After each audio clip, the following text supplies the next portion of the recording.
கடந்த 2 நாள் கோயம்புத்தூரே அதிர்து இல்ல. சென்னையிலேருந்து இங்கே வர்றதுக்கு 1 மணி நேரம்.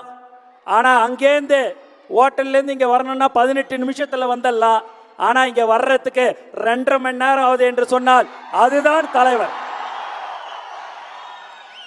எல்லாம் உணர்வுபூர்வமாக இங்கே நீங்கள் இத்தனை பேர் 8500 பேர் வந்திருக்கிறீர்கள் என்று சொன்னால் தளபதி மேல் வைத்திருக்கிற பாசத்தின் காரணமாக, அன்பின் காரணமாக நீங்கள் இங்கே வந்திருக்கிறீர்கள்.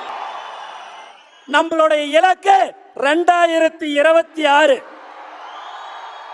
அந்த 2026 அடுத்த வருடம் இதே மாதம் கண்டிப்பாக தலைவர் அவர்கள் முதல்வராக அமர்வார் என்பதை இந்த நேரத்தில் தெரிவித்துக் கொள்கிறேன். எல்லாரும் இந்த டிபேட்ல இருக்கிறவங்களாம் பார்த்தீங்கன்னா கட்டமைப்பு இல்லை, அது இல்லை, இது இல்லைன்னு. யோ, நாங்க எல்லாத்துக்கும் ரெடியா. அவரை இட்டுன்னு போறதுதான் எங்களுக்கு கஷ்டம். கட்சி ஆரம்பிச்சு ஒரு 15 நிமிடத்துல நம்மளுடைய பேர், கட்சியுடைய பேர் உலகம் ஃபுல்லா தெரிஞ்சது என்று சொன்னால் அதுதான் தலைவர், அதுதான் தமிழக வெற்றி கழகம். தலைவருக்காக மட்டும்தான் நாம் நம்மளுடைய உயிர் மூச்சு நாடி அனைத்தும் தலைவர், அனைத்தும் தளபதி. ஆகவே நீங்கள் எல்லோரும் உண்மையாகவே இன்னைக்கு பார்க்கும் போல எனக்கு அவ்வளோ ஒரு சந்தோஷம். அந்த கும்பல் எல்லாமே மற்றவங்களெல்லாம் அந்த கும்பலை கூட்டம்னா செவனேன்னு விதியேன்னு உக்காந்து இருப்பாங்க. இதுதான் ஒரு அன்பான கூட்டம், உண்மையான கூட்டம். இதுதான்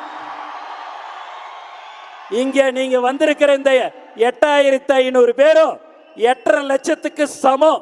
இதே மாதிரி இன்னும் 4 மண்டலத்தில் இதே மாதிரியான பூத் கமிட்டி கருத்தரங்கம் நடைபெற இருக்கிறது.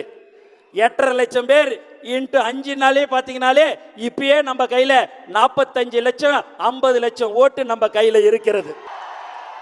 நமக்கு இன்னும் தேவை 1 லட்சம் 1 கோடி ஓட்டு. அந்த 1 கோடி ஓட்டு நீங்க பாத்தீங்க என்று சொன்னால் ஒரு தொகுதியில 80,000 வீடு இருக்கும். ஒவ்வொரு வீட்டிலையும் எந்த கட்சியில இருந்தாலும் சரி, நீ இரிய அந்த கட்சியில என் ஓட்டு என் தலைவர் தளபதிக்கு தான், தமிழக வெற்றி கழகத்துக்கு தான் சொல்லக்கூடிய தாய்மார்கள் இருக்கிறார்கள். இன்னைக்கு வரும்போதெல்லாம் தாய்மார்களை நான் பார்க்கும்போது அவ்வளோ ஒரு சந்தோஷம்.